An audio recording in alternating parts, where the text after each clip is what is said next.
tying your money to a physical standard like gold or silver or platinum, Silver. Oh, it's too Oh, see, much. yeah, see, the thing is, because even when I first heard about it and people arguing and screaming about how we have a fiat currency that's backed by nothing, um, that's I remember my teacher telling me that confidence is what uh keeps the dollar propped up. Well, I was like, I was because I was like, we need people no. talking about how it needs to go back to the gold or silver standard. I was like, yeah, but the well, people who say can't that, that be manipulated just as yeah, easily as everything else? yeah, the people who say that are people who don't know anything about currency, and because here's the people who say that. Here's what they think. They think that gold and silver is valuable. Therefore, if you tie your money to something that's really valuable, um, that'll make your currency strong. And it will, but the problem is that if your currency is too strong, then people don't want to spend money in your country because like the And exchange rate most would of be them will try to ridiculous. save it for a rainy day or something. Yeah, they'll hoard the money, they won't spend it. If your money is if your money is too weak, it's worthless. Like kind of like those South American countries where the I was inflation gonna is make so the joke high that it would that cost they're $1,000 for a slice of bread. yeah, they're printing extra money and the money loses value. Basically, the best you can hope for is having an economy where your currency is tied to the general state of your economy, which basically means that you'll be able to exchange goods based upon the overall strength of your economy. It's not perfect because, like I said, currency is a artificial concept. Okay, Yeah, yeah, it's an artificial concept because before we had currency, people used to economy used to be based upon trade and barter. Now, trade and barter is fine, but the problem is that as the economy expands, you're going to have people who specialize where they can't trade or barter something. Like if I'm really good at programming a computer, I don't make like I can't trade a program for a loaf of bread. yeah. Right, I can't trade my work. Well, the plumber. I need the plumber to fix something in my house. Well, I'll make a program for the plumber, and he'll come to my house and fix something in my house. Like that's unrealistic and kind of asinine. So the more hyper, the bigger your economy is, bartering doesn't work. Now, if you're in a small town and like there's only like 6 or 7 occupations, barter works. Like okay, there's a person who grows wheat. There's a person who grows corn. There's a person who raises animals. There's a person and who sells animal goods. There's a person who makes things. There's a person who makes dresses. There's a carpenter. Like you can barter in In that short, type of economy. specialization can help out. Well, that's where bartering came from. Because like no one could do everything. Like the farmer, he might be really good at growing stuff, but if you asked him to make clothes, he's like, well, the clothes I make are basic farmer stuff. But my wife says she's not going to give me any unless she gets a nice dress for the next holiday. So I'll tell you what, Mister Taylor, I'll trade you this half a head of cheese for for a nice dress for my wife. Like that's how barter comes about because as people specialize, you can't be everything, which makes sense. I mean, it's unrealistic to expect someone to be able to do everything. But now that we're done with that small economic Pretty lesson, crazy. thank you for joining us to be for Saturday's BS Buster Cast. I'm joined by the usual suspects. We'll let the lady introduce herself first, and then Kenoshi, and then we'll dive into these topics and get into the cast. Go ahead, ladies first. Welcome, ladies and gentlemen, boys and girls of all ages, to the Best Western of the Week podcast. I am Joey Lemon Starn. Oh, beep! Not again, Bobby. Yeah, yeah. The human, the human, the human Disposal unit. sized diseased human testicle Bobby Kotick. He just can't stop. Activision Blizzard just can't stop making things worse. But go ahead, Kanoshi. This is Kenoshi Abominito here to say, the guy who said this, gaming is not art. He's right. You know, when a game like Cyberpunk 2077 gets nominated for your so-called gaming awards, there are then the reason gaming is not art is because there are no standards. Well, it's a product. It's a product. And to be fair, I mean, there's some weird art things that I'd be like, that's not art. It's subjective. But I will say there are no standards. There are no standards in the Game Awards. But why should we take the Game Awards seriously when exactly there are no standards? Like anything can be up there, you know?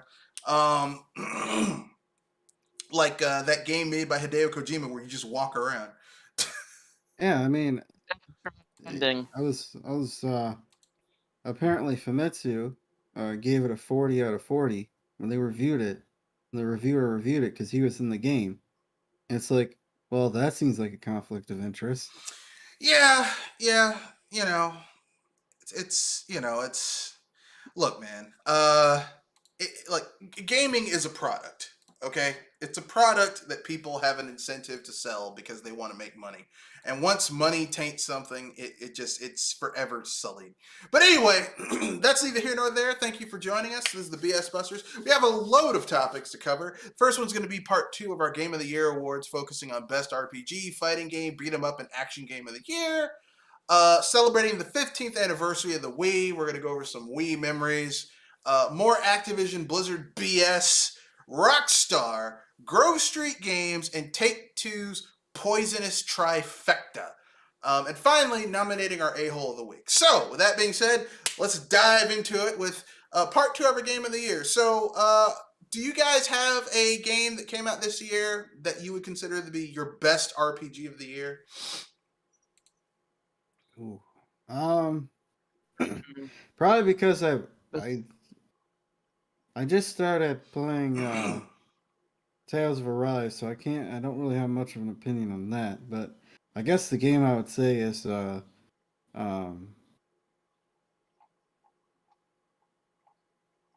of that game again? All right.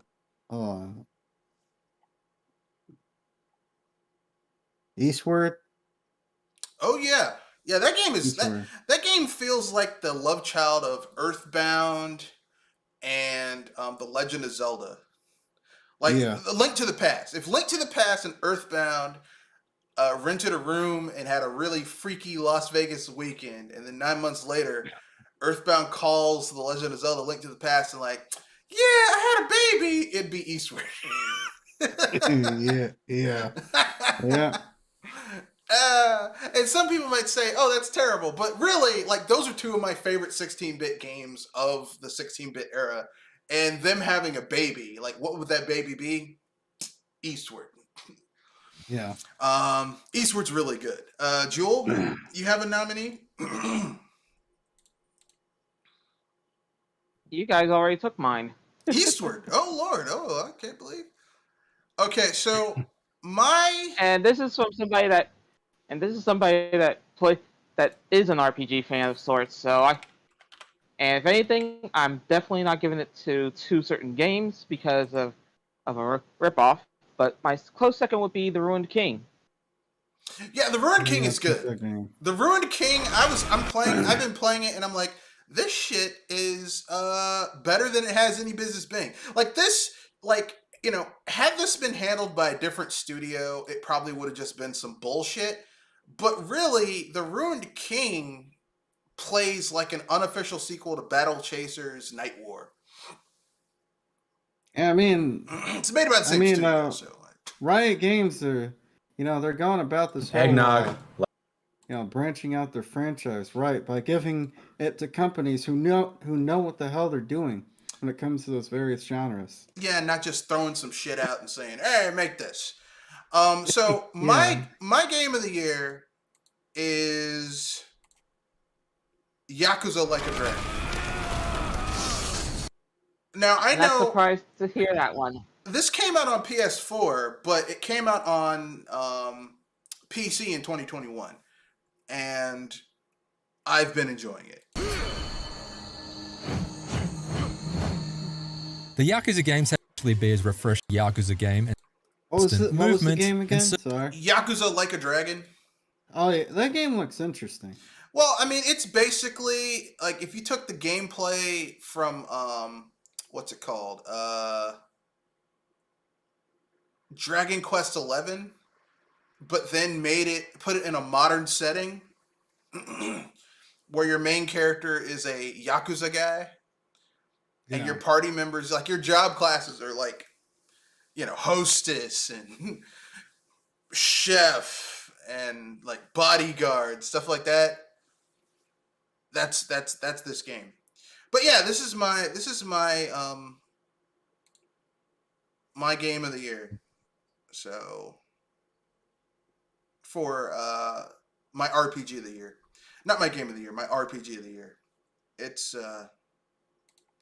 really good. And I like it. It's one of those surprise RPGs where you're just like, oh man, I can't believe this came out. It's like, no, this is really good. Now some people might say, what about Bravely Default 2?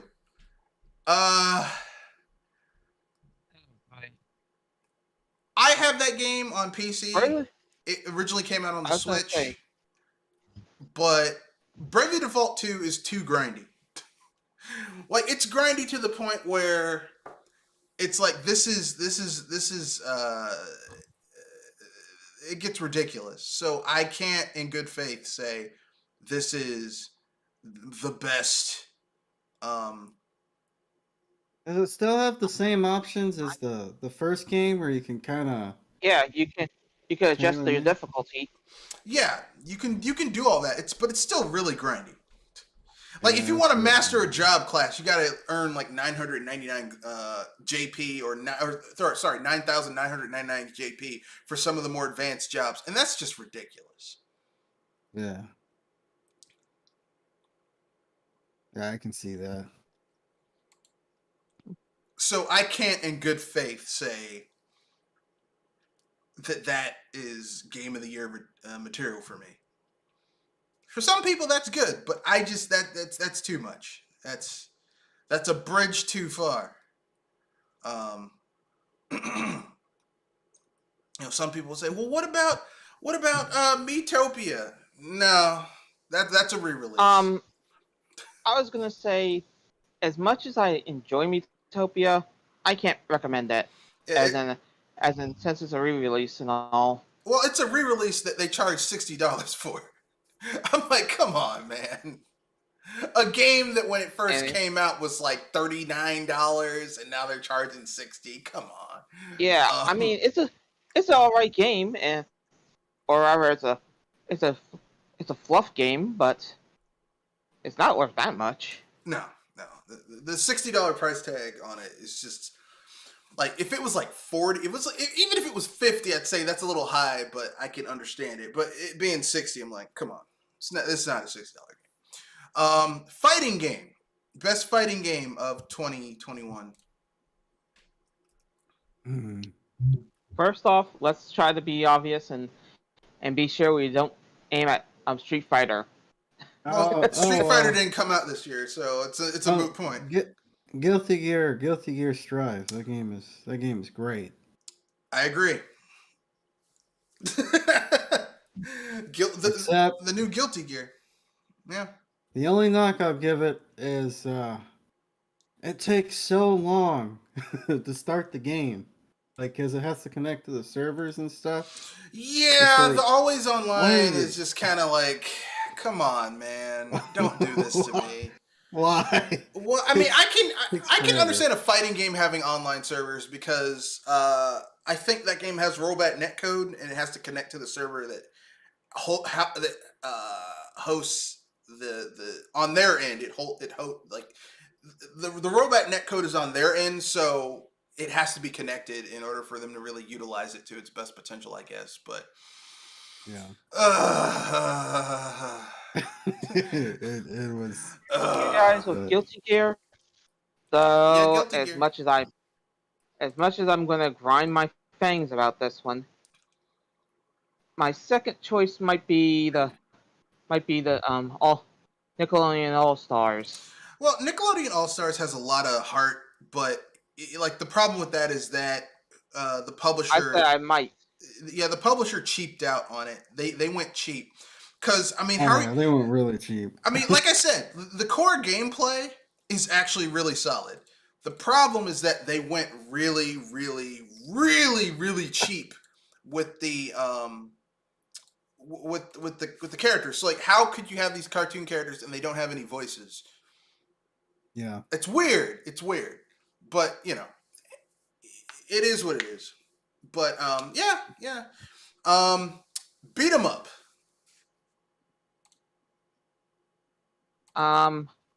Out since I don't know which kind of beat 'em up you would go for. We Yeah, had a lot of kinda- beat 'em ups come out this year. We had Streets of Rage 4. Oh yeah, that one was. I mean, that was really the only one I played. But the thing about that game is that it's just kind of slow. Yeah, they upgraded the speed to make it faster, but by the time they did that, I think a lot of people had moved on because that speed, it's your character moves so slow. Like every character moves like they have diarrhea, and they're trying not to move that fast. So they don't want to shit on themselves. Yeah. They're like, I got to move really slowly, and it's like, why are you moving this slow? Don't do I was that. about to say, it's like somebody just put the game on pause every single step of the way. I'm gonna add another game that came out. Another going back to the previous category, fighting game, Samurai Warriors 5.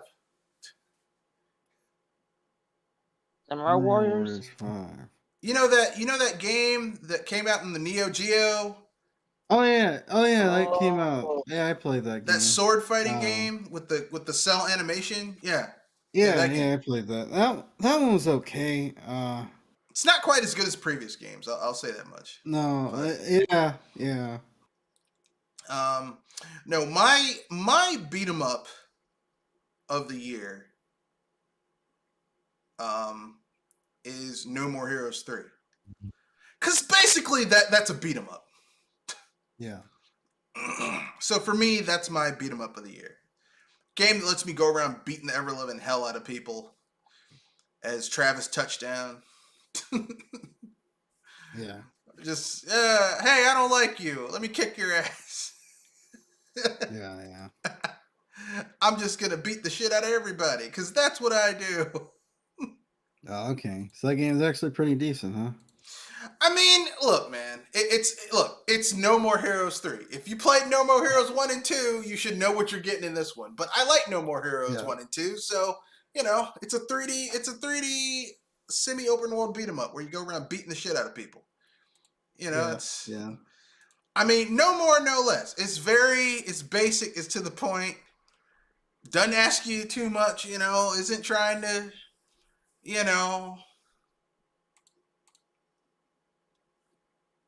isn't trying to do anything funky, just keep it low key.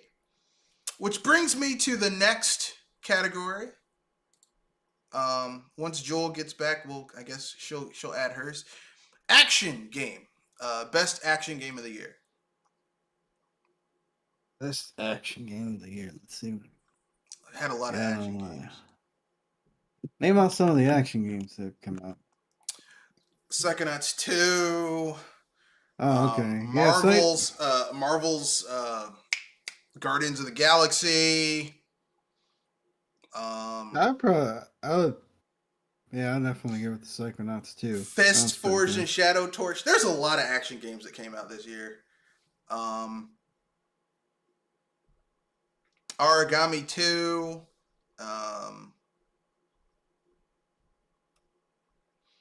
ActRaiser Renaissance. I think I would recommend that for action game of the year. Dragon Ball Z Kakarot. Kakarot. That came out on the Switch. I'm sorry. I guess That's that game they were like, this game will never come out on the Switch. I was like, okay. I mean, I mean, it's. The problem with that game is it's just retelling everything we already know about Dragon Ball Z. It's just And it doesn't even another go in game depth about anything. Yeah. retelling the Dragon Ball Z story. It's like, can't we have something original? Well, I have to admit, the Trunk DLC, where you play as Future Trunks, it's like, what if like Future Trunks had to deal with these things, is actually really interesting from people that have played it. But I mean, everyone knows that Future Trunks is the best Trunks anyway. Like that bitch we got in the mainline series, it's like, nah, man, you suck. Future Trunks was awesome. Let's see what else we've got. Metroid Dread. That's an action game. A lot of people like that game. I thought it was like it's a 2D Metroid game.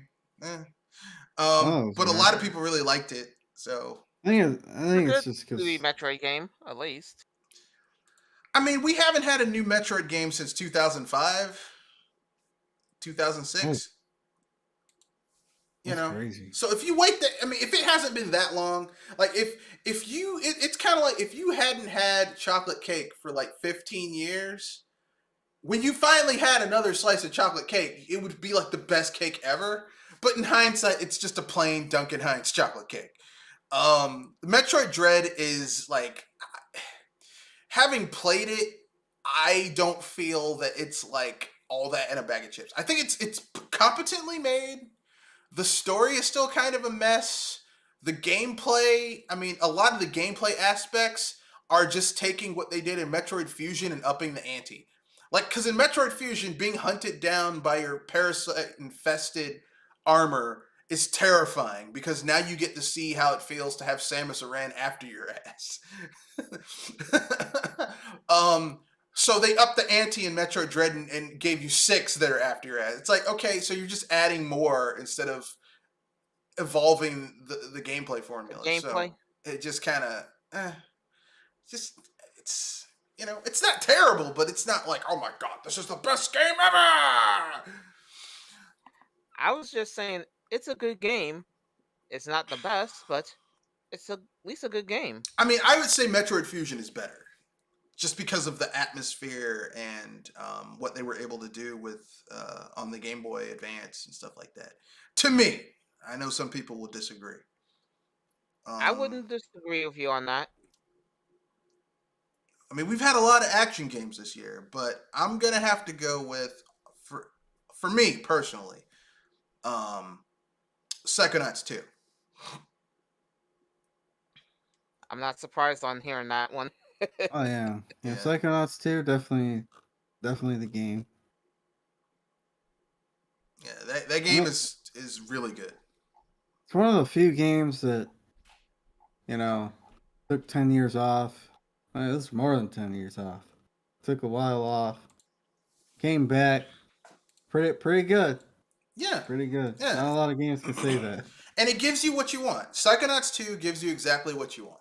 Like, hey, you like Psychonauts, but you thought the combat was a little off? Psychonauts 2. It's Psychonauts because it's an action-adventure game. It takes a lot of tropes from adventure games from back in the day, but you don't have to point and click. It's just, it brings back to these characters. It brings you back to the community. The gameplay is great. The story is interesting. The characters are interesting. It's just a really good game. It just evolves the field, right? Yeah. And, like, I know a lot of people like to talk shit about Tim Schafer because they don't like things that he says and all that stuff.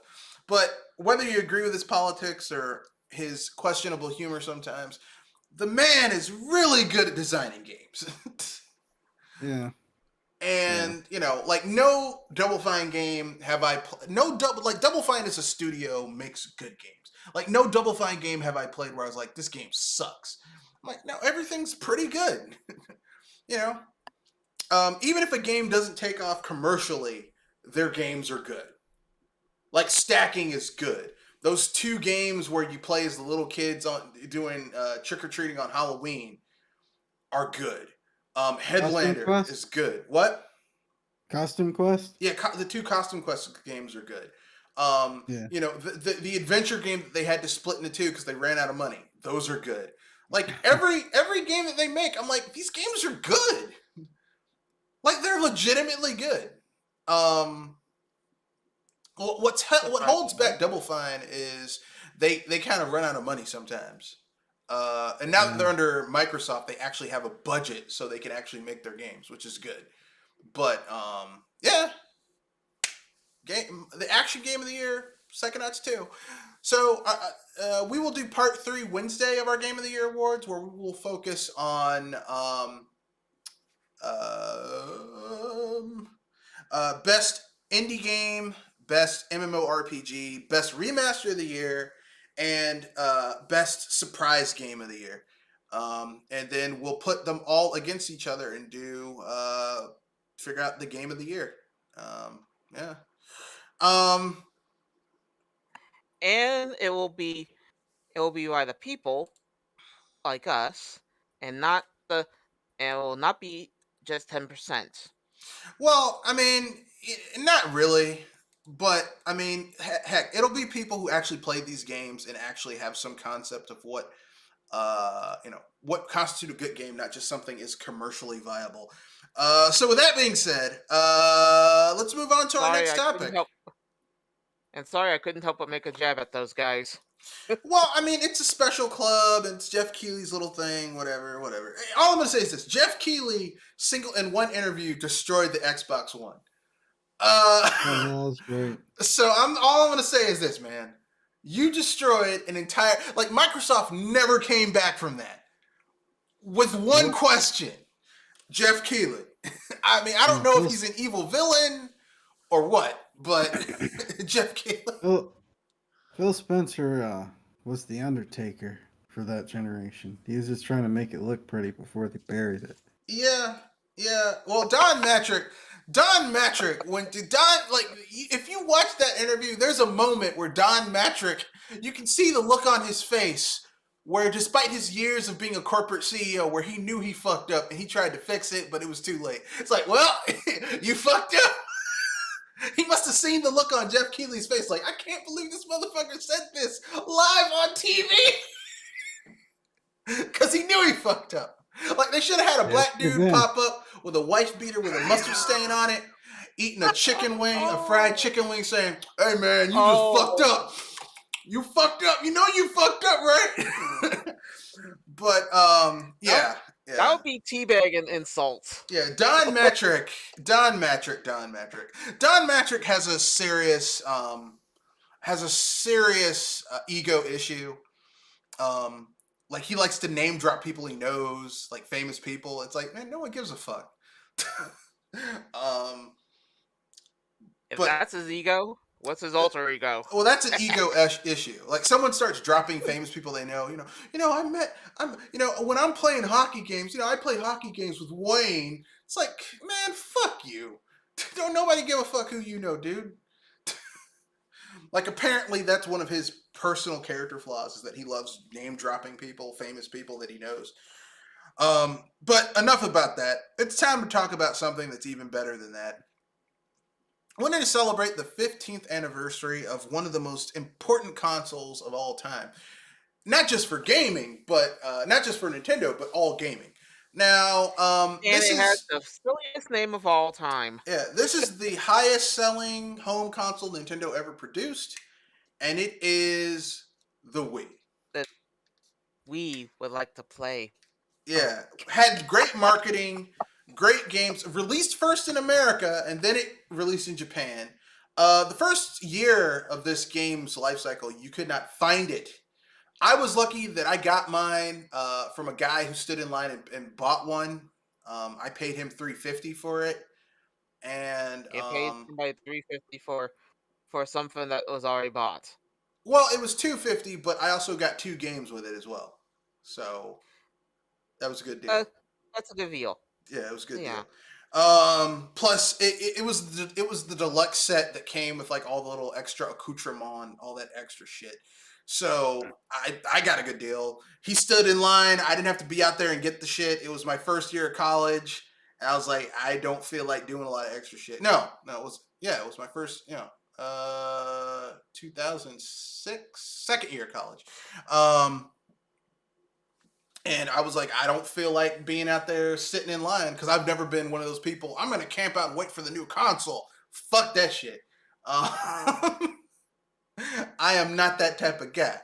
So I gave the guy $350. He went. Well, actually, I gave him $200, and then I paid him the $150 after he delivered it. But yeah, it's a fucking awesome console.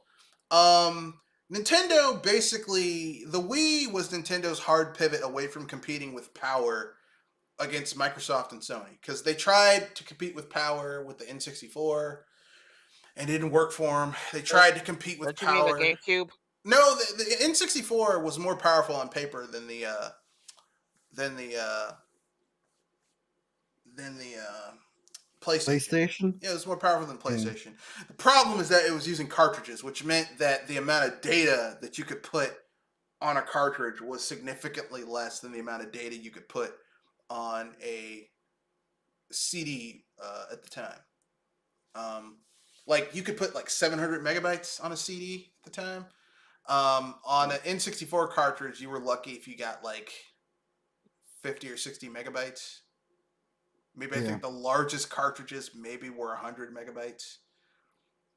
And that just, I'm sorry, like, you know, like I saw an early build of Final Fantasy VII running on the 64. It looks like Final Fantasy VII already looks like ass. It really looks like ass on the 64 DD. Okay? Like On the Double D? Well, their disk drive. Basically, what I'm saying is this: Nintendo's strict adherence to cartridges. If the N64 had been a CD-based system, Nintendo probably wouldn't have lost as much third-party support as they did. They were going to lose a lot because of Sony, but they got bent over and reamed during the N64 generation. The GameCube generation, they got a lot of third-party support back because of the power of the system. But once again, Nintendo, using their own conventional things with the mini discs. But if you look at it from, take a step back, the mini discs were there as an anti-piracy measure. It didn't work because you can still pirate GameCube games if you really care to. I mean, people have dumped a bunch of ISOs online. So. Yeah. So it was like, okay, I guess you're trying to keep people from pirating these games, whatever. But anyway, the GameCube, one of my favorite consoles. But Nintendo said, okay, we're gonna stop playing with power and focus on game design and making something that's really, really, really accessible to everyone, from little kids to old people. We're gonna create the Wii, which essentially was a super GameCube. They took the architecture. Or I was going to make the joke that most people would say, we're going to tape some GameCubes together, weave them into a smaller space, and duct tape. Well, not really, because the Wii wasn't 2 times more powerful than the GameCube. It was like really a GameCube and a half. Except it could play GameCube CDs, GameCube discs, mini discs, and full-size discs. And if you want to, because I have a modded Wii that also plays DVDs. Yeah. It's the same. It's the same modded Wii that can play Project M, my Brawl Project M, my modded Brawl Project M mod. So the Wii is hands down one of my favorite Nintendo consoles. The Wii. What? I said it was a pretty good system. Yeah, the Wii had a huge library, a lot of shovelware, but anything successful is going to have a lot of shovelware. I mean, shit, go on the Switch eShop. I guarantee like 75% of the shit on there is shovelware. 75 to 80 is 6 to 65%. There's a lot of shovelware on the Switch eShop because the Switch is successful. I've seen at least 70%. Okay, I was giving ballpark 75 to 65 because some people might like shovelware, so it might not be shovelware to them. But there's a lot of fucking shovelware on that console. Okay, and on the eShop. Yeah, that's the thing. That's from me taking only one dive in there so far. Yeah, the eShop, but I mean, the Wii was really revolutionary, not just because of the motion control and stuff like that, but because Nintendo took a lot of firsts on the Wii. For example, we had the Virtual Console, which the Virtual Console, once everything was said and done, had 463 games on it, spanning multiple consoles and gaming devices. It had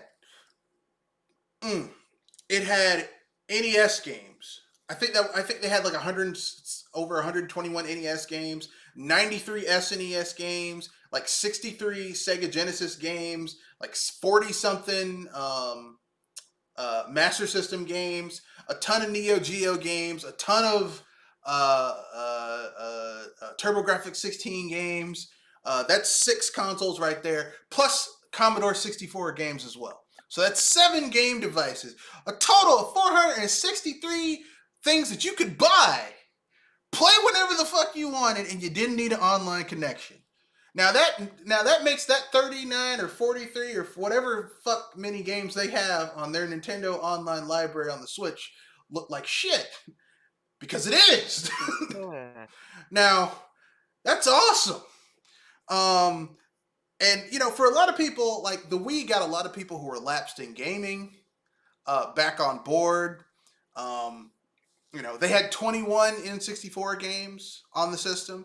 Most of those were first party, because it's hard. I guess it's hard getting those licenses back, but still,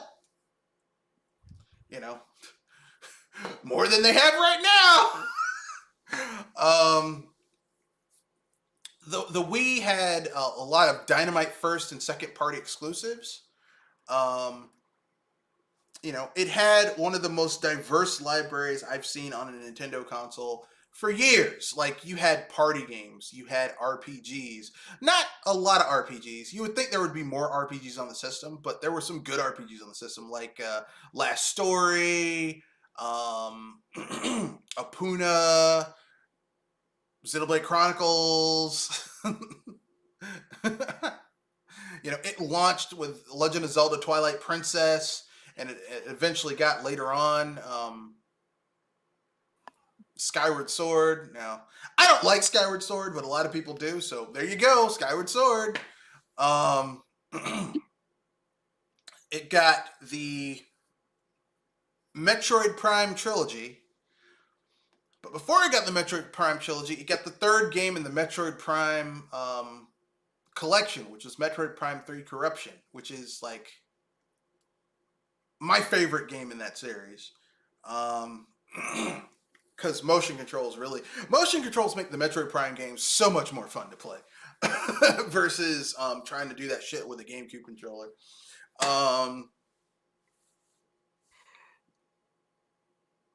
Yeah. We I got at least agree with that. we got 2 of arguably the best 3D Mario games ever created came out on the Wii, which is Galaxy 1 and 2. On a personal level, I would say Galaxy 2 is better than Galaxy 1. Galaxy 2 is a damn near perfect game. Galaxy 1, it's like a 94, 95. Galaxy 2 is like a 98, 99. It's a little bit, it just edges it out a little bit. But both of those games are good. Either one of them could say, either one of the Mario Galaxy games, you could say, this is the best 3D Mario game ever made. Like, you could put them side by side and be like, if someone said, if I could only play one 3D Mario game for like the next 10 years, which one? I'd say play Mario Galaxy 1 or Mario Galaxy 2. They're equally worthwhile playing for a decade. I can't say that about Mario Sunshine or Mario Odyssey. Like, you play Mario Odyssey once, you're like, okay, I don't want to play this again. Not because it's a bad game. It's just once you beat it, you're just like, I don't want to go back to any of these levels.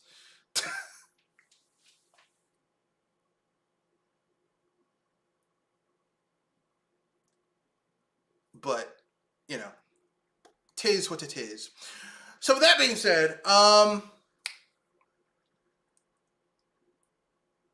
what are some memorable games that you remember from the Wii?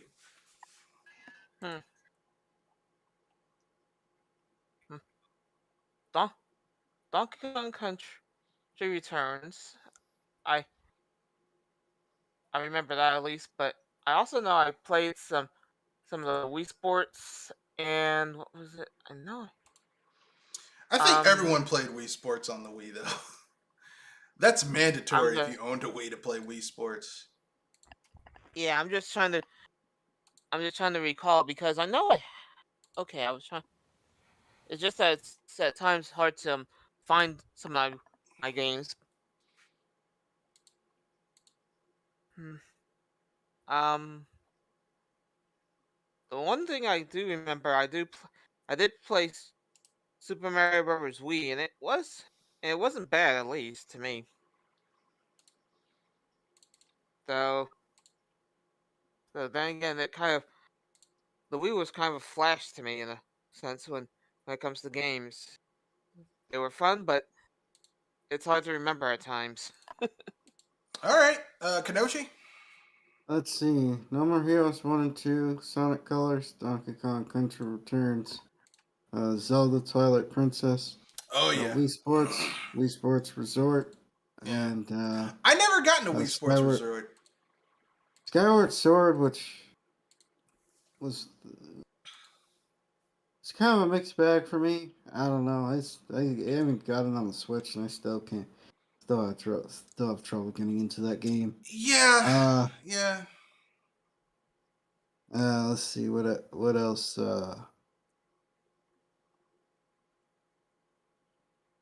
Obviously, the Metroid Prime trilogy, and Mario Galaxy 1 and 2. Yep. Um, Those games are good. Those games are Super Smash. so good. Yeah, those were pretty good. Super Smash Brothers Brawl, which I didn't hate like everybody else did. Yeah, yeah. A lot of people are like, I hate this game. I'm like, I actually liked it. I like the single player. You want to know? I had the biggest laugh out of that one personally. You want to know why I like the single player? Because the single player reminded me of if you took Milky Way Dreams from Kirby Superstar and Meta Knight's Revenge, and then fused them together, along with the Great Cave Offensive, and fuse those three gameplay styles together, and then said, okay, instead of you just playing as Kirby, you can play as a huge panoply of Nintendo characters and a few guest characters. That's what it is. But that's like one of my favorite games by Hal. So them just recycling those gameplay concepts in a bigger aspect where you have different playable characters just made it better for me. So to me, I'm like, this is like the pinnacle of single player gameplay in the Smash Brothers lexicon, library of Smash games. One they have not yet attempted or even gotten close to surpassing, I would add. Mm-hmm. Like that storyboard shit they had in Smash Ultimate is like, I'm not impressed.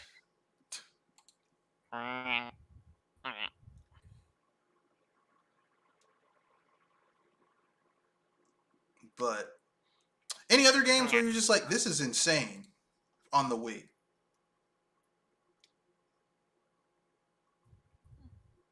Kenoshi? Let's see. The Virtual Console, which was was the cheapest way to experience a lot of those older games. And the mod scene later on. When I actually when they stopped supporting the Wii and I was able to mod it, it's pretty cool what you were able to do. So yeah, Wii was one of Nintendo's best consoles. There was also a lot of hidden gems on the console if you were willing to look.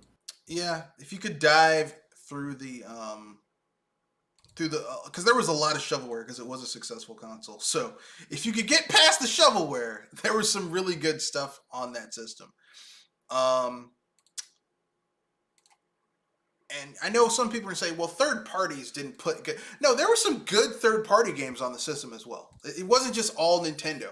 Like you had Zack and Wiki, which was a great adventure game, like a derivation of a point and click adventure game, but it used the Wiimote and actually worked really well.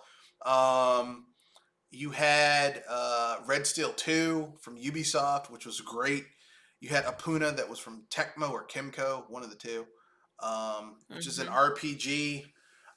You had, of course, Xenoblade Chronicles 2. Sorry, not Xenoblade Chronicles. Xenoblade Chronicles, which that game was a technical marvel on the Switch. Or not on the Switch, on the Wii, Wii.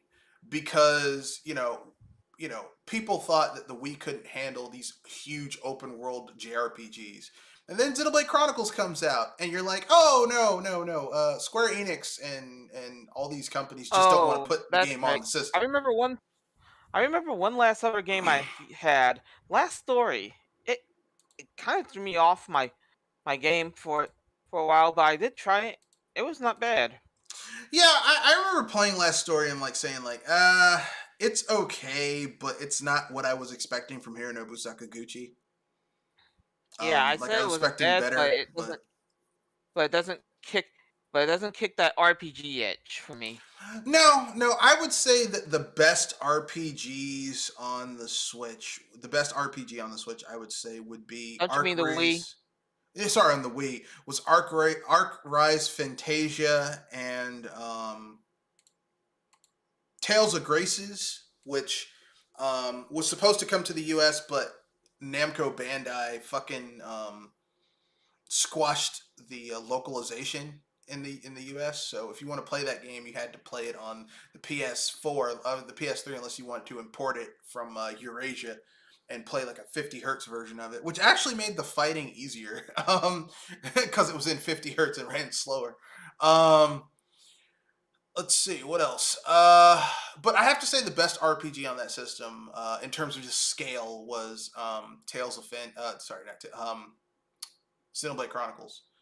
That game is really impressive to be on the Wii. Lucky you. And I'm saying this because I never got that. Yeah, I bought it. I was like, yeah, I'm gonna get it. Like basically,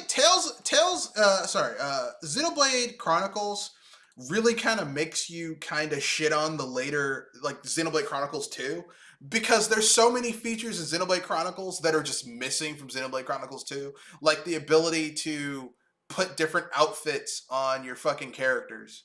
Like you put different armor on, it changes how they look, and armor sets give bonuses and shit. Completely missing on a system that is markedly more powerful than the Wii. Like all that technology, and they couldn't make a more impressive game. Like in Xenoblade Chronicles, you could aim like certain enemies. You could aim for different body parts in the original Xenoblade Chronicles. They expanded on the Xenoblade Chronicles X, but in Xenoblade Chronicles, you could do the same thing to certain enemies. Like, oh man, this guy has a massive gun. He's in a mech and he has a massive gun. If I destroy this gun, he can't use that gun attack anymore. It's gone in Xenoblade Chronicles 2. Like Xenoblade Which Chronicles kind of 2 is bites. what? It kind of bites when you think about it that you can't get yourself out of a jam or make sure the boss doesn't use this move on you by attacking a certain part anymore. Yeah, like there's a lot of step backwards in Xenoblade Chronicles 2. And that's all I'm gonna say on it. It's just a lot of people like, this is great. I'm like, I It was a enjoy bit it. it was definitely rushed. Yeah, I enjoy Xenoblade Chronicles 2, but there's a lot of features. Well, some of the features aren't rushed. It's just like it feels like they were like, okay, this console, the system resources that we could have put all into doing this, like rendering each of these armor pieces individually so that you could wear different outfits, is gone because those system resources have to go to us barely rendering the world around us. Which, if you fast travel someplace in Xenoblade Chronicles 2, and there's a lot of shit going on, it will. There's a chance that the shit's gonna crash on you. Okay, on the Switch. Okay, or if it does load, it's gonna be struggling. Okay, like struggling. It's like That game did struggle. struggling to run. Okay. Speaking of because I was saying it. I'll talk about that. I'll talk about that later. All right. But yeah. But there were some good games on the system. The great thing about the Wii, in my opinion, was also its backwards compatibility with the GameCube, so you didn't have to carry all that shit all the time. You could actually put up your thing. Like I'm a big proponent of backwards compatibility with systems. I don't think people should have to keep a whole bunch of shit hooked up to their TV or constantly switching out cables. To me, that's archaic. I wish Nintendo would have kept that philosophy moving forward, but fuck it. Can't have everything. Yeah. But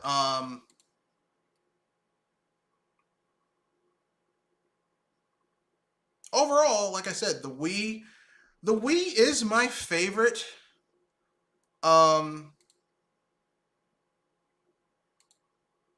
The Wii's my favorite 7th gen console. I like it better than the Yeah. 360. I like it better than PS3. And I'll tell you why. Because the PS3 and the 360 got a lot of the same shit. They basically, and even the games that were exclusive, PS3 would get Killzone, and the Xbox 360 would get Gears of War or Halo, something like that. Whereas the Wii had its own flavor of shit that wasn't just a clone of shit that was on other consoles. Yeah, that's the problem. That's why it was always a battle between the 360 and the PS3 because they all had the same shit. Yeah. Like they all had the same, the same games. People would fight over which game ran better on which console. And, Yeah. I'm just kind of like, what's the point? I mean, unless you have them side by side, it doesn't really matter. As long as the game is playable on your system. Yeah. I mean, that's all they had because there was nothing else. There was nothing else really going on there. It was just the same shit all over again. Over and over and over again, I mean, the PS3 had a large library of exclusives, but nobody played them. It was like Uncharted, The Last of Us, and maybe there would be one big game, God of War 3. Like they had a ton of exclusive titles, and I'm not saying the games outside of those games are bad because a lot of them were actually pretty decent, but again, nobody played them. Contrary to a lot of these Sony fanboys like to tout their exclusives that don't sell all that well.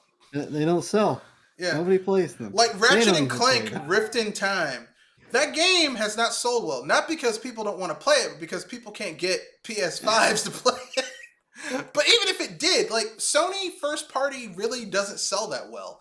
It gets a lot of critical response because, Sony owns movie theaters and has has a lot of relationship with these movie studios and shit like that, and media. Sony knows how to get a positive media response.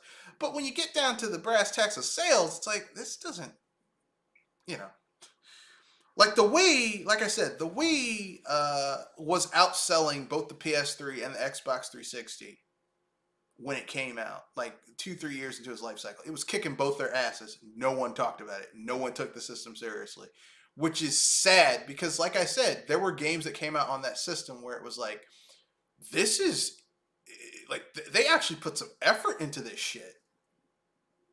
Yeah. And it's so much missed potential. It's so much missed potential. House of the Dead, Overkill on the Wii has all that cussing. It's fucking awesome. I mean, like I said, the Wii was one of the best 7th gen consoles, and it's a shame that it didn't get its due when it came out. But it got, like I said, it got people into gaming who hadn't been gaming forever. For a long time, if not forever. You got grandparents gaming with their grandkids. All of us probably at some point played Wii bowling or Wii tennis or Wii boxing, just so that you could beat the shit out of your cousin who's always talking shit. Play Wii boxing and beat his ass. Oh yeah. You know, it's like, oh yeah, you talking all that shit. Pow! Punch him in the head and we box it. Yeah. Yeah, you thought you was tough, huh? Pow! Get him in the kidneys. Yeah. Yeah. You're not laughing there. Pow! You know, ready to you know, Ready to rumble? the Punch Out reboot that came out on the Oh Wii. yeah. that That was you know. that was a real good one. Yeah, yeah. I mean, like I said, the Wii had a lot of shovelware, but even like I said, I mean, you had shit like Boombox, which is good, and Boomblocks 2, which are also good, and you know, De Blob. You know, like I said, the Wii was a really good console, and it's a shame that the Wii Shop Music. The Wii Shop Music was excellent. Like I wish they I wish they gave you the option to have the Wii Shop Music as your shopping music on the Switch. Because the shopping music they have now is kind of like annoying, and the I was shop about to style say is it's. garish and overbearing. I was gonna say I probably don't. I usually don't hear music with it. Yeah, they don't have music on the Switch. Yeah, yeah, the Wii Shop music is very memorable. It's even more memorable It's than iconic. the Wii U. It's like, Yeah, it's iconic. well, It's even more memorable than the Wii U Wii Shop music. I hate to break this to you guys, but I don't. When I buy games for my Switch, I don't go on the Switch. I buy them on my PC through the Nintendo Online, and then they just download to my Wii. I don't. that eShop. I'm sorry, the navigation in that eShop is awful. Yeah, it is. It's awful. It is. It's 3 years in and they still haven't fixed it. And they have no incentive to, because you know, No. like if the fans aren't saying, "Hey, this needs to be changed," and they're just fine with it, and the people who are naysayers like me and say this needs to be better, you guys have the money to do it, and they won't listen to us, then you know they have no incentive to. But anyway, yes, the Wii was great. It's a shame that the Wii U failed because Nintendo just didn't really have a lot of first-party games coming out that first year to push it. They learned their lesson with the Switch though, because they came out swinging with the Switch, and I give them credit for that. They came out swinging at the Wii, because I think in the first 18 months of the Wii, you got Super Mario Galaxy. Oh yeah. So I mean, you know, like I don't know what the fuck happened with the Wii U. I really don't. But that's neither here nor there. Let's keep it moving.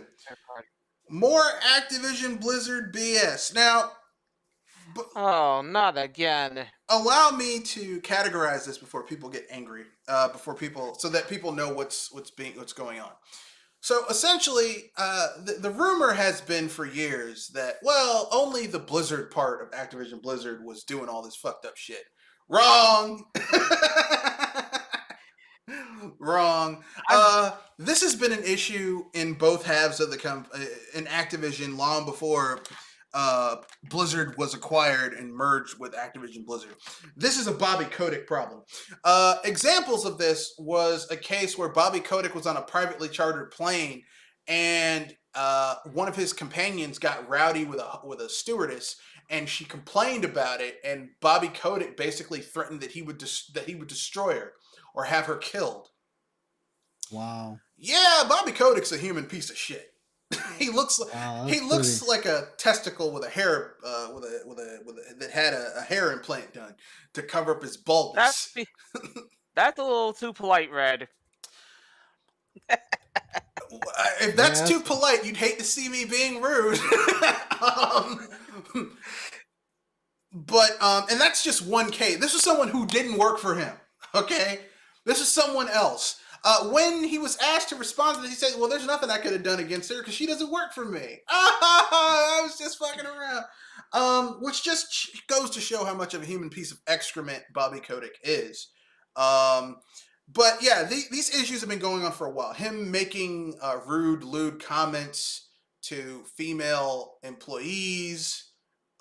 It just goes to show that this is not going to be fixed until he and all of his executive board are gone. No, not just him, because the people who stood by and let him get away with it are also part of the problem.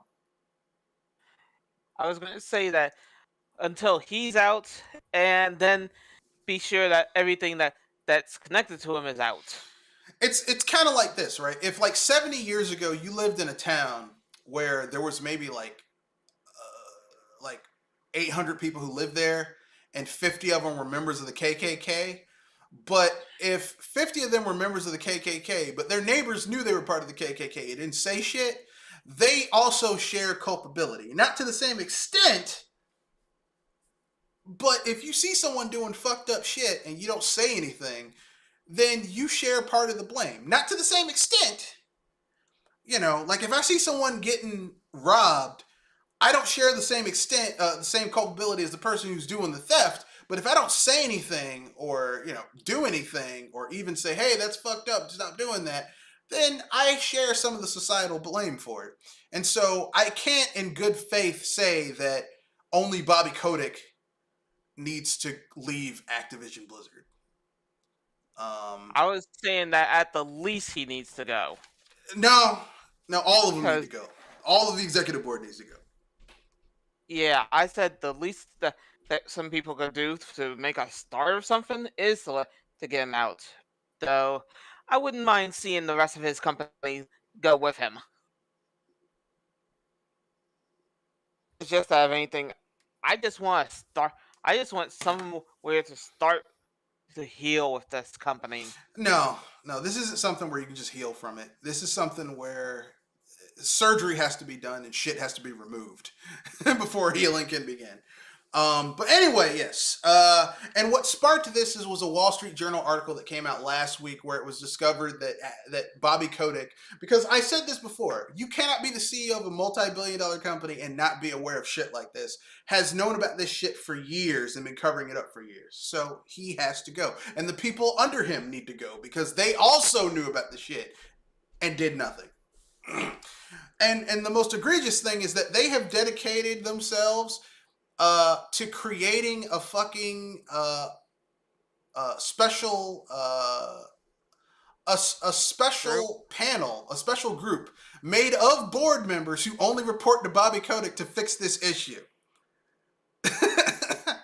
Oh boy. Which is the equivalent of having a misbehaving police department, and the people you get to reform it are the same people who were part of the misbehaving police department, who only report to the chief of the misbehaving police department.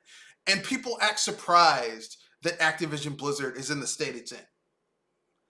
So yeah, that was more Activision Blizzard for the thing. Anything you have to add, Kenoshi, before we move on to the next topic? No. That's pretty much it. Can we please stop having Bobby in our mouths and move on? You said it, not me. Yeah. I would never say that out loud. That's one of my lines. So if anything, I deserve that. Yeah, I'm not putting anyone in my mouth ever if I can avoid it. Especially not the human testicle called Bobby Kotick. Diseased testicle too, not a healthy testicle, but a diseased testicle. No.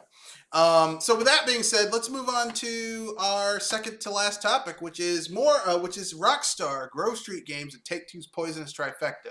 So this is just some clarification on some of the blame gaming that's been going on. So we've heard Rockstar issued an apology last week where they were like, we're sorry that our game came out in a state that was unacceptable. And because we're sorry, this did not meet our standards. Okay, if it didn't meet your standards, then why did you release it? This did not meet our standards, and because it did not meet our standards, we're gonna put the classic games back on our launcher, and we're going to do XYZ, like some bullshit. Okay, now the reason I say that is to say this: before the original PC version of the GTA Definitive Edition was pulled off of the PC, some people who got their hands on it dumped the source code where it had developer notes. And what we've discovered is that Rockstar, the people at Rockstar who are overseeing this port, had numerous times where they told the people at Grove Street Games, this is not right. This list of things need to be fixed before this shit goes out. Don't put this out here. And developers at Grove Street Games were like, why are they telling us to fix this? Why are they telling us that this needs to be changed? So this tells us two things. First of all, Rockstar knew that this game was having issues. And second of all, and they told Grove Street Games, and Grove Street Games would not fix this shit when it was in development. Oh boy, we could hear a fire about to start. And second of all, this tells us that Grove Street Games is the problem here. They're the problem because they didn't want to do the work. People are getting screamed at. People are getting fired. Well, they only have a studio like 20. Rolling. They only have like 24 people working at the studio. 20 people in the. I was about to say, I thought it was 20 people only. Well, it's been they keep on saying 24. Some say 20, so I'm gonna somewhere between 20 and 24 people. So basically, what we're seeing is a studio that was not ready to do they didn't have enough people to do the work. They weren't ready for prime time. Take-Two is the one who published this game. They're the one who put the money behind it. So Take-Two needs to take some blame for putting a studio that did not have the means, the resources to pull this off. Okay, they went cheap. Why didn't they send any of their developers? Rockstar. Because I mean, you want to know why? Because the mainline Rockstar studios are probably working on GTA 6 and content for GTA Online because those make money for them. I understand that. The people that they had, GTA 6 ain't coming out anytime soon. Yeah, so. But I guarantee you that GTA 6 won't have the issues that this shit had because they're taking their time to work on this shit and they're putting the money behind it. This is an issue of Take-Two putting out some shit, and they were like, well, we know it's not up to standard, but people will just take it. They'll pay the $60 and fuck it. That's what they were thinking. Yeah. And apparently it didn't work for them because their stock took a hit, and people asked for a lot of returns. If I put that. What was that, Jewel? Just something that I was thinking about with that. If only something else took that kind of hit. What? You probably could guess with my kind of personality. What, Pokemon? Yep. Yeah, that'd be good. But, look, Pokemon fans are worse. Pokemon fans are some of the worst because literally the Pokemon company gets shit in a box and they'd buy it. It's the new Pokemon game! Pokemon Doo-Doo Brown! And Pokemon Mellow Yellow! Yeah! The legendary Pokemon are really special in this one. You're gonna roasting this one. I'll roast Pokemon fan. I will roast any fandom who their company can fuck up or do something shady and they won't call them out. Brilliant. Or they'll make excuses for it. Brilliant Diamond and Wondrous Pearl or whatever it's called. I don't know. Brilliant Diamond Shining Pearl. That actually sold pretty well in Japan, so yeah. Pokemon ain't going away anytime soon. No. Because, like I said, the Pokemon Company has a great monopoly. They have a great racket going. If I wish I had 20% of the racket that the Pokemon Company has going on. I don't. Unfortunately, I have to work for my money. I can't just put some shit out and people buy it. But it is what it is. But anyway, speaking of, no, go ahead. So you don't work for the Pokemon Company, and some sort of shady Chinese company. So I just wish that I had access to that level of, like, if I could do my job as half-assed as the Pokemon Company does with how innovative their games are, with their releases, and still get paid, gangbusters, I would be happy. Listen, I don't claim to be a fantastic person who wants to provide, like, it's hard always providing excellent service and decent products to people. Sometimes I too want to do bullshit and get paid for it, but I don't have that luxury. Don't we all? I think that's the goal to be able to release bullshit ass products and make a lot of money from it. but I'm not there yet. But anyway, so basically, back to Rockstar Grove Street Games and Take-Two. So basically, Take-Two was the publisher. Take-Two said, "Hey, we're going to make a remaster of these games." Rockstar said, "That's cool, but it's going to take a while." And they're like, "Okay, we're gonna get the studio to do it." They got Grove Street Games, which used to be Wardrum Studios. Wardrum Studios, who did that been doing craptastic ports of the GTA games onto mobile devices like tablets and smartphones, which people hated. People fucking hated these. Why would you give this to a studio who has made a product that people have fucking hated? Because they were cheap. And why would you cheap out on these 3 games? Of all the games, like, okay, if you did a port of GTA 1 and 2, like the top-down games, no one would give a fuck because those games were played on PC. Simplistic controls could work from a top-down game where you're just moving around. But for the 3D games, that's a completely different new plane of existence, and you had to have it be done right, and they just got cheap. And this is on Take-Two. This is Take-Two, the publisher's fault. Because like I said, there's in the development notes, there says where the developers are like, look, you got to fix all this shit before this game comes out. And like the developers of Grove Street Games, well, why do I want to do all this work? Too bad. Too fucking bad. Look, you work on 3 of the most iconic open world sandbox games of all time, and you put this shit out, don't be surprised. Okay, that people are going to be angry. Which leads to my segue, which is people saying, well, you shouldn't complain about Grove Street Games shouldn't be getting complaints. It's like, look, when you fuck up in life, you're gonna get scrutinized. Okay? Yeah. I was gonna say that if there's a mess, somebody's gonna talk about it, and somebody has to clean it up. Just hope that both of those tasks are not you. I mean, I hate to break this to you, but here's the thing. Do you see how complaining got them to fix a lot of the issues with this shit? See, when you complain, people know there's a problem. You don't just take some shit. Like, what if Rockstar fans were like Pokemon fans, or some Nintendo fans or some Sony fans who like they came out with some bullshit and people are like, oh, that's perfectly fine and dandy. They deserve it. They should be able to do this. It's like, no. You don't just sit there and take bullshit.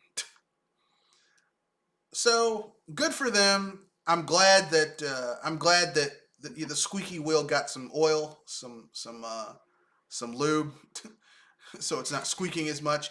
But this is only the first step. There's still more stuff that has to be done because, Progress. Yeah, there's a lot of fixes that are going to have to be done on this hardware, and Grove Street Games they shat the bed. I know people say they were under a cash crunch. Well, if they were under a cash crunch and a time crunch, then they should have went to Take-Two and said, we need more people to get this out in a acceptable way. Because this is gonna hurt. This is gonna look very bad if we put it out like this. So we need to do better. And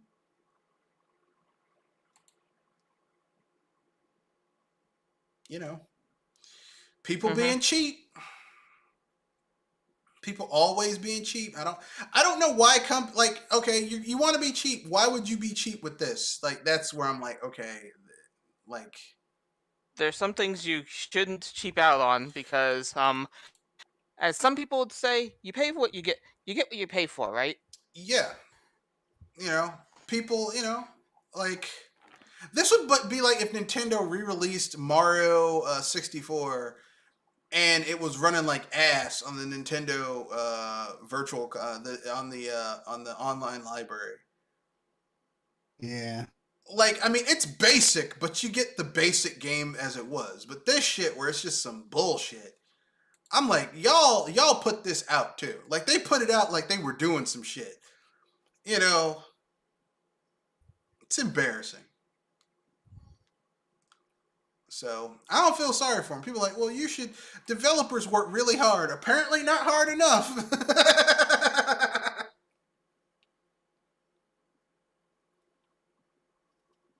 But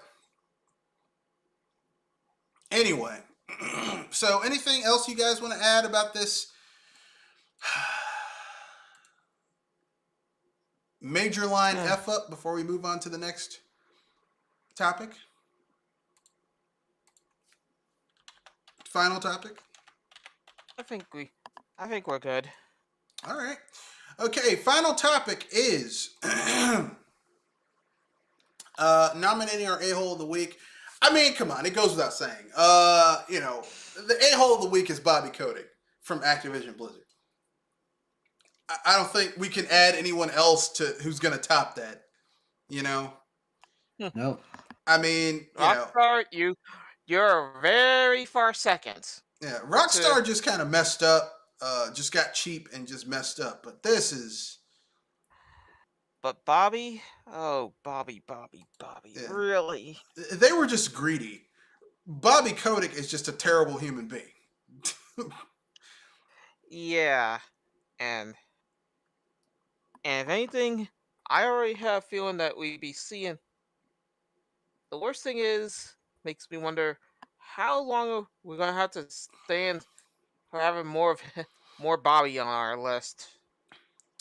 Well, I'm going to keep it real. I think Bobby Kotick will be gone by next year. If Activision Blizzard wants to be, if they want to, like, because the only thing they can really do is just the best thing they can do right now is get rid of Bobby Kotick and all the people and start from scratch and get some new people in there.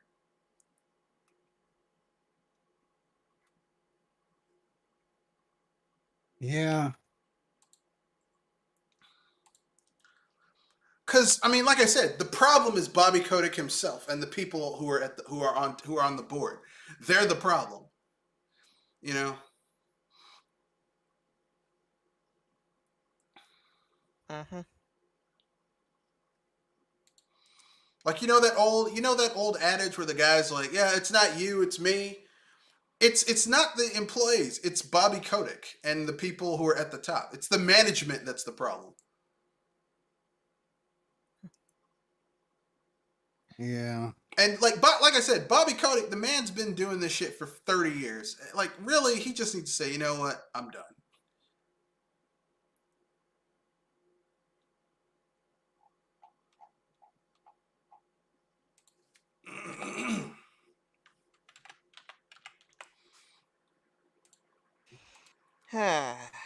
But anyway, that's our a-hole of the week.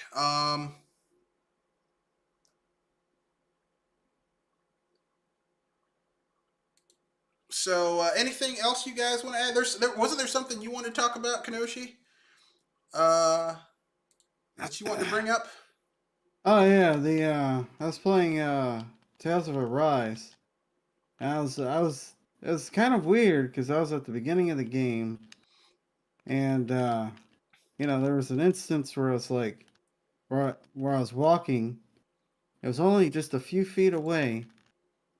A couple characters pop in. And I'm just kind of like, wait, wasn't this game made for slightly more powerful hardware? I mean, do you need to have do you need to save that much resources to have that close a pop-in? Like, thing about pop-in is I don't mind it if it's like blades of grass or whatever, or but when Small it's like whole plants. character, Yeah. small or small, you know, even if it's like a small billboard or something, but like when you have like characters or like buildings, it just completely or landscape, giant pieces of landscape pop up.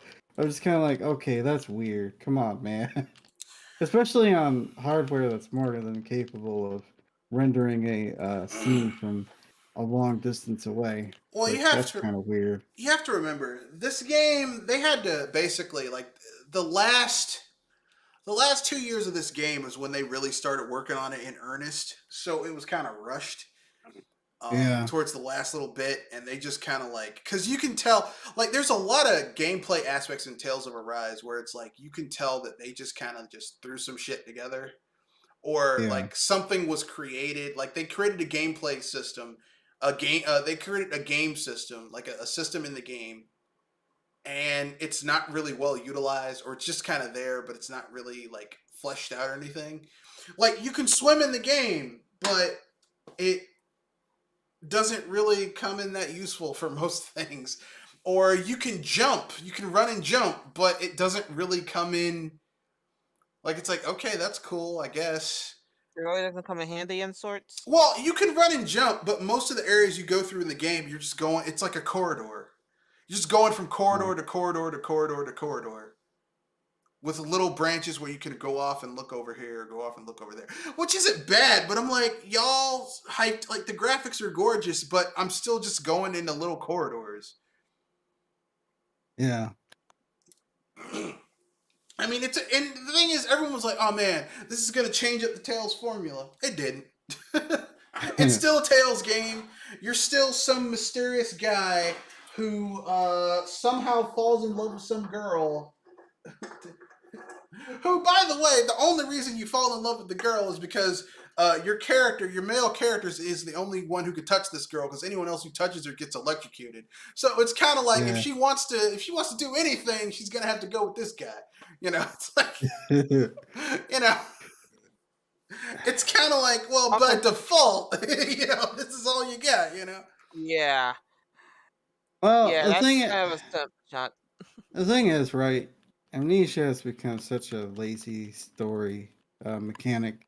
Because I was thinking about it, it's like the reason Amnesia is here is because it's supposed to be a stand-in for the audience, because the audience doesn't know what's going on. So it's kind of like you have this empathetic piece of the story, the main character that has amnesia, you know, is supposed to be surprised, you know, when the audience is surprised when various revelations come into play. That's just kind of lazy.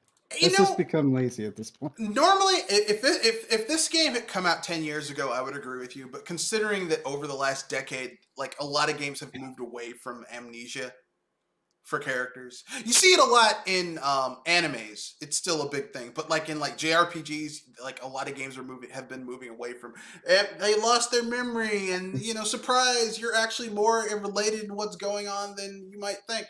Like, that's kind of gone away a bit, which, knock on wood, thank goodness it has, because it was getting old back then.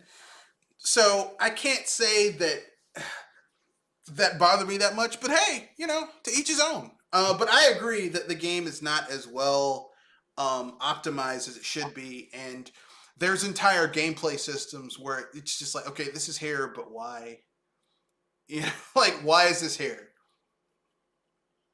One of those mechanics that says, look at me, and then you say, okay, why are you here? That kind.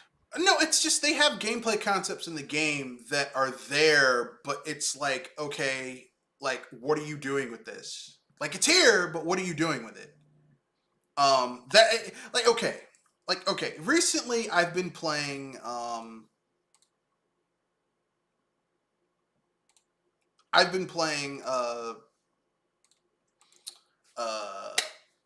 San Andreas. Every 2 or 3 years, I go back and I play GTA San Andreas.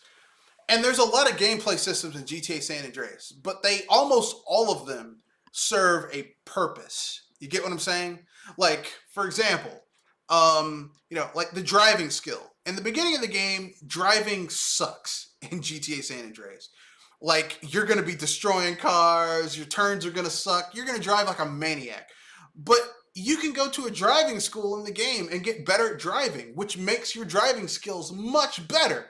Same thing with being on bikes. Same thing with being on boating. Same thing with airplanes. Like, you can get better at all these things, making it much easier to get around the game world. So this is a gameplay concept that actually serves a purpose. You know, your marksmanship ability, your ability to get better at using certain guns serves a purpose, right? Yeah. Like these gameplay concepts actually tie into making the game better. There's gameplay concepts in Tales of Arise where it feels like someone said, "Hey, that'd be cool if we had this in here. Cool, let's put it in there. What are we gonna do Well, with it?" going going back to the amnesia thing, it doesn't necessarily bother me. I just find it as a lazy way to introduce, you know, the audience that doesn't know what's going on to the world. I Yeah, think there are obviously better ways to do that.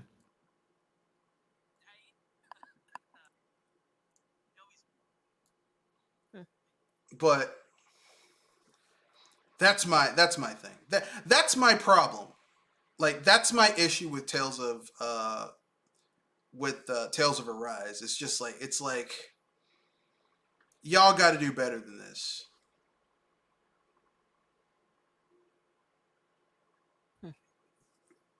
You know, y'all just can't be just throwing this shit in here. You know.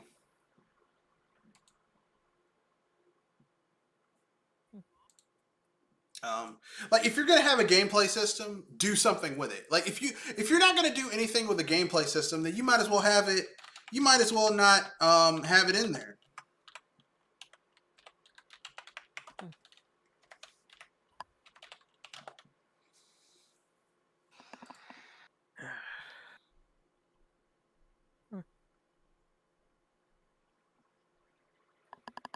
Yeah. Yeah, I hate when they introduce like a new power. Like especially when they introduce a new AK power 11th at the end at 11th the hour very end of power up, the game. Yeah. We're gonna give you this awesome power that you can only use and once. sorry, I was looking it up a little bit. And if anybody's wondering, this has been done before in other games. One of them would be silly enough, The Legend of Zelda with those with those last minute last minute bows of light. What I was saying that I was remembering 11th hour power ups, and what? like in the I thought of two of them in The Legend of Zelda with the bows of light. Uh, I which mean, bows I of mean, light? In which game? Because Um, there's a bow of light in Wind Waker, and both. there's a bow of light I was gonna say that last it's the last time you get during the final boss fight, in and two of them would be in The Legend of Zelda, Breath of the Wild, and The Legend of Zelda: Link Between Worlds. yeah, yeah, yeah. But those are like in-game items, so I don't really consider that to be like a don't add a gameplay mechanic. Although I think it would be cool that once you beat Legend of Zelda Breath of the Wild, it would be cool that if in the end of the game you get to keep the in-game stuff as a reward for beating the game. I think that would be cool, but you know, that makes sense, and Zelda games don't make sense, so no. They're like, oh, that actually might be cool. Too bad we're never gonna do it. I was about to say this is a cool item, but you can't take it out of this room. You can use it for one dungeon.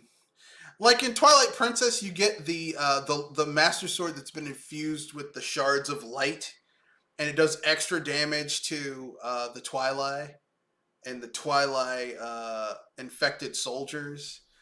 It's like, wow, this is really cool. Too bad I can only use it in one dungeon. You fight Yeah, Ganondorf in Breath of the Wild. Or not Ganondorf, it's just Ganon. And hey, these light arrows are awesome. Too bad I can only use them against one boss. This giant mask is badass as fuck. Too bad I can only use it against one character, one boss. yeah. I mean, at least the Fierce Yeah. Deity mask, once you get it, you can go back and carry it around and fight all of four of those bosses using the Fierce Deity mask, and fight your way up to the moon and fight Majora using the Fierce Deity mask if you want to. It's like you can't do Yeah. any of that shit in in any of the other Legend of Zelda games. It's like they intentionally don't want you to have fun once you've maxed out the game. But that's neither here Yeah. nor there. Huh. Um, I think we're just in time for our finish. yeah, we've exhausted everything for this cast. So, pimp out what you guys want to pimp out, and then we'll wrap things up. I think I could do this one for Kenoshi a little bit. Don't forget to tune in to Project Console every Tuesday at 7:30 p.m.